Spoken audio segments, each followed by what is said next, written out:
ఎంతో సామాన్యమైన విషయం. ఏ మనిషికైనా పుట్టిన వెంటనే తనకి ఒక పేరు పెడతారు. ఆ పేరు పెద్దలు పెట్టచ్చు, లేక తల్లిదండ్రులు పెట్టచ్చు, లేక గురువులు కూడా పెట్టచ్చు, లేక ఎవరైనా బంధువులు గాని అయిన వారు గాని పెట్టచ్చు. ఆ పేరుతోనే వారు పెరిగి పెద్ద అవుతారు. ఇక అదేనా పేరు అంటే? అదేనా సర్వస్వం?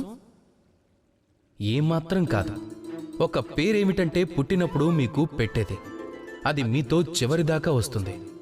ఇక మరొక పేరు ఏమిటి అంటే మీరు చేసే మీ కర్మల ద్వారా సంపాదించుకునేది. ఆ పేరుతోనే మీరు జన్మజన్మల దాకా గుర్తుండిపోతారు. నిజానికి అసలైన పేరు మీకు పుట్టినప్పుడు పెట్టింది కాదు. మీ అసలైన పేరు ఏమవుతుంది అంటే అది మీరు పెరుగుతూ సంపాదించుకున్నది. ఎందుకంటే ఈ పేరు కోసం ఎంతో సాధన చేసి ఉంటారు, మరెంతో శ్రమ కూర్చి ఉంటారు. ఒకవేళ మిమ్మల్ని అందరూ అదే పేరుతో గుర్తుపెట్టుకోవాలని మీరు కోరుకుంటే మీరు కర్మలనే మార్గంలో ముందుకు సాగాల్సి ఉంటుంది. మంచి పనులు చేయాల్సి ఉంటుంది. నిరంతరంగా శ్రమిస్తూ ఉండాలి.